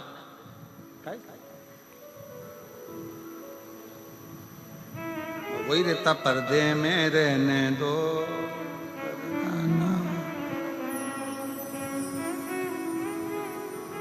और उसी में बने थे। यह शिव तत्व है, भगवान शंकर की भक्ति है। भगवान शंकर का संवाद कर रहा है, शिव महापुराण वर्णन कर रहा है। आपका विश्वास, आपका भरोसा, आपकी दृढ़ता शिव के करीब में लेकर जाती है, शंकर के पास। शिव के नजदीक केवल एक आपका भरोसा लेकर जाता है, आपका विश्वास लेकर जाता है। जैसे जामवंती जी ने यह विचार कर लिया था कि अगर अब मैं कुछ बोलूं भी तो मेरे शंकर को ही।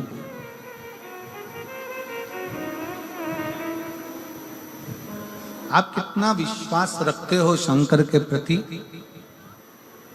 अगर एक लोटा जल चढ़ाने के लिए शंकर जी के दरवाजे पर जा रहे हो, शिव जी के मंदिर जा रहे हो,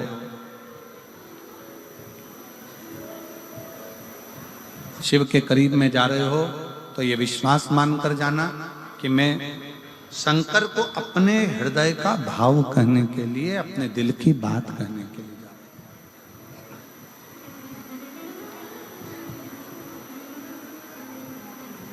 संसार के लोगों से अगर अपने मन का भाव कहोगे ना, अपने दिल की बात कहोगे, अपने दुखड़े भी अगर रहोगे संसार के लोगों के आगे, तो संसार के लोग केवल हंसते हैं, फिर बाद में ताना कसते हैं। पर यदि अपना मन का भाव, अपने हृदय का भाव, अपने दिल की बात यदि देवाधिदेव महादेव से कहोगे ना, ना वो हंसता है ना ताना कसता है।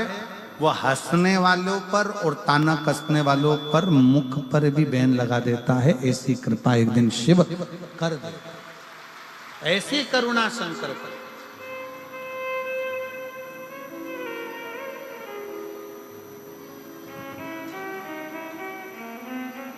अब जरा विचार करिए, एक देवराज नाम का ब्राह्मण, ब्राह्मण के घर में जन्म लेने वाला, ब्राह्मण के कुल में जन्म लेने वाला भी गलत संगत में पड़ने के बाद में चोरी का धन लेकर शिव के मंदिर में चला गया। शंकर के मंदिर में ताप पड़ रहा था, शरीर में कष्ट था, दुबक कर बैठ गया। बुखार आ रहा था, ठंड सी लग रही थी, दुबक कर बैठा। और वहां कोई शिव पुराण की कथा चल रही थी, उसमें महाराज जी थोड़ी थोड़ी देर में हर हर, आवाज नहीं आई, जरा दमदारी से बोला हर हर, ऐसी अब आवाज जोरदार। जैसे ही उसने हर हर महादेव कहा, जैसे ही उसने हर हर महादेव कहा, थोड़ी थोड़ी देर में उसको मस्तक में दर्द हो, वहां से बाहर निकल गया, बेलपत्री के वृक्ष की छांव में जाकर बैठ गया। और बेलपत्र के वृक्ष की जो छांव थी उसमें जब वो बैठा, उसको मालूम नहीं है कि मैं बैठ रहा हूं तो कहां बैठा। और बहुत ध्यान देने वाला विषय है, मक्खी कबाड़े पर जाकर बैठती है तो उसकी कोई कीमत नहीं होती। मक्खी शक्कर पर जाकर बैठती है, उसकी कोई कीमत नहीं होती। मक्खी सब्जी पर जाकर बैठती है, उसकी कोई कीमत नहीं होती है। पर मक्खी सोना तुल रहा हो, हीरा का केरट निकाला जा रहा हो, और मक्खी सोने पर जाकर बैठ जाए या हीरे का केरट निकल रहा हो, उस हीरे पर जाकर बैठ जाए तो मक्खी भी करोड़ों की और लाखों की हो जाती है। मक्खी, आप कहां बैठ रहे हो यह आपके ऊपर निर्भर करता है। किस स्थान पर बैठ रहे हो यह आपके ऊपर निर्भर करता है। आप किस जगह पर बैठ रहे हो यह आपके ऊपर निर्भर करता है। किसकी संगति में बैठ रहे हो यह आपके ऊपर निर्भर करता है। आज तारा बाबा जी की कुटिया में बैठे हो ना, तो अपने आप को गौरवान्वित समझना कि आज बाबा की कृपा से शिव कथा में हमारी कीमत बढ़ी है। हम कीमत वाले हुए।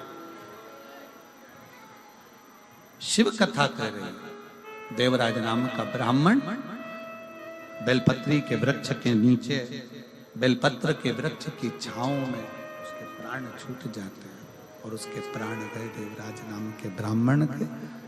जब प्राण चले गए, भगवान देवाधिदेव महादेव भगवान शिव उसको लेने के लिए स्वयं क्यों आए? एक बेलपत्र की छांव के नीचे एक शंकर का शिवालय, देवालय, और एक अपने गुरु की छांव के नीचे, गुरु की शरणागति में। ये तीन जगह ऐसी है जहां व्यक्ति जब जाकर बैठता है तो उसका कल्याण निश्चित होता ही होता है। कल्याण होता ही। गुरु के चरणों में जाकर बैठिए, आपका कल्याण निश्चित होगा। शिव के मंदिर में, शिवालय में, शंकर की चौखट पर जाकर बैठिए, आपका कल्याण निश्चित होगा। और बेलपत्र के वृक्ष की छांव में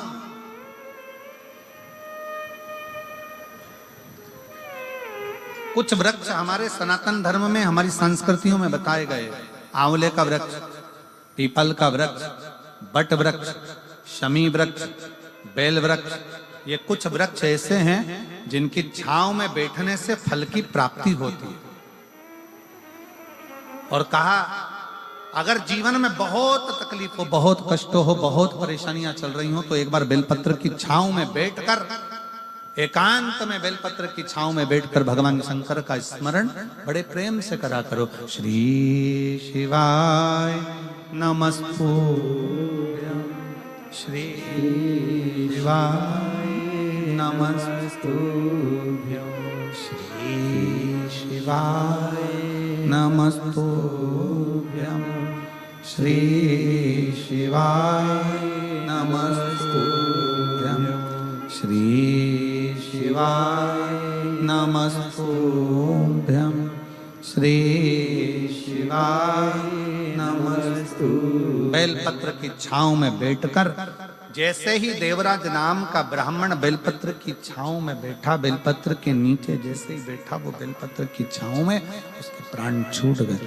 प्राण छूटे, भगवान शंकर नंदी लेकर आए, भगवान शिव नंदी को लेकर पधारे।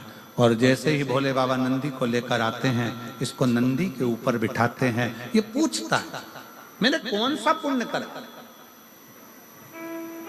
अभी जैसे हमने आपसे कहा कि सिरसा वालों का कोई ना कोई पुण्य तो प्रबल है।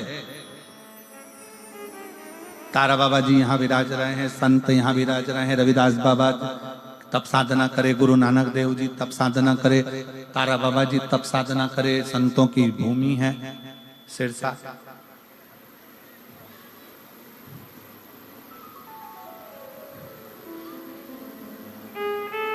पूरे भारत में केवल सिरसा एक ऐसा स्थान रहा जहां पूरे भारत में अंग्रेजों ने अपना कब्जा कर लिया था।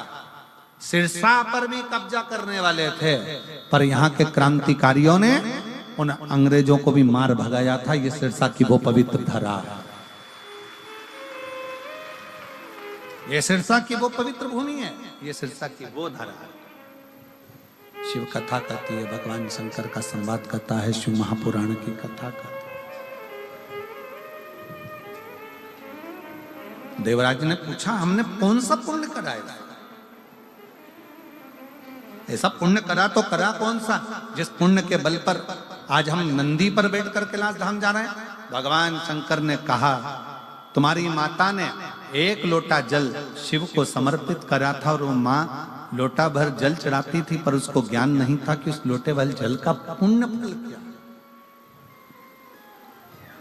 आपको भी नहीं मालूम कि एक लोटे जल का पुण्य क्या है। जब आप चढ़ाते जाएंगे शंकर की कथा श्रवण करते जाएंगे, शिव की स्तुति करते जाएंगे, तो उसका फल क्या है। श्री शिवाय नमस्तुभ्यं बोलने का फल क्या है, शंकर की कथा सुनने का फल क्या है, ये बाद में मालूम पड़ता है कि बाबा क्या दे। शिव ने कैलाश, आगे वर्णन आया, बिंदुक नाम का एक ब्राह्मण चोरी का धन लेकर जा रहा था, दीवार पर से कूदा नीचे, पानी के अंदर कूद गया, ध्यान नहीं रहा, प्राण चले गए और प्रेत की योनि में पड़ गया। प्रेत योनि, जल के अंदर जो डूब कर मरता है वो प्रेत योनि में जाता है, उसकी गति नहीं है। सर्प के डसे से मरे हुए व्यक्ति की गति नहीं है। और तीसरा, स्त्री के हाथ से, नारी के हाथ से मरे हुए व्यक्ति की गति नहीं है। ये जितने नए नए लड़के लोग जो होते हैं, नवयुवक लड़के, ये किसी ना किसी छोरी के चक्कर में अगर अपने प्राणों को त्याग रहे हैं, तो मेरा उनसे निवेदन है बिल्कुल मत मरना। तुम्हारा न स्वर्ग मिलेगा न बैकुंठ। मरने का प्लान चेंज करो, इनके चक्कर में क्या मरो। सर्प के डसे से मरा हुआ, पानी में डूब कर मरा हुआ और स्त्री के हाथ से मरा हुआ, तीन तरह से मरे हुए व्यक्ति की गति नहीं, गति नहीं।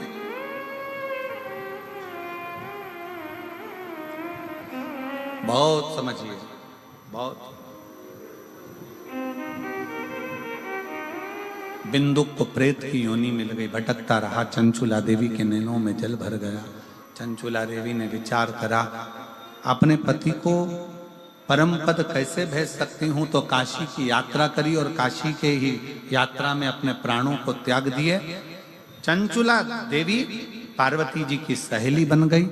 बिंदुक प्रेत योनि में पड़ा हुआ चंचुला ने जाकर निवेदन करा भगवान शंकर पार्वती से, प्रभु कृपा करिए मेरे पति को मोक्ष दीजिए। तब तमरुका जी के मुख से शिव महापुराण की कथा को श्रवण किया है और तमरुका जी के मुख से कथा को सुनकर बिंदुक प्रेत योनि में शिव तत्व को धारण करता है।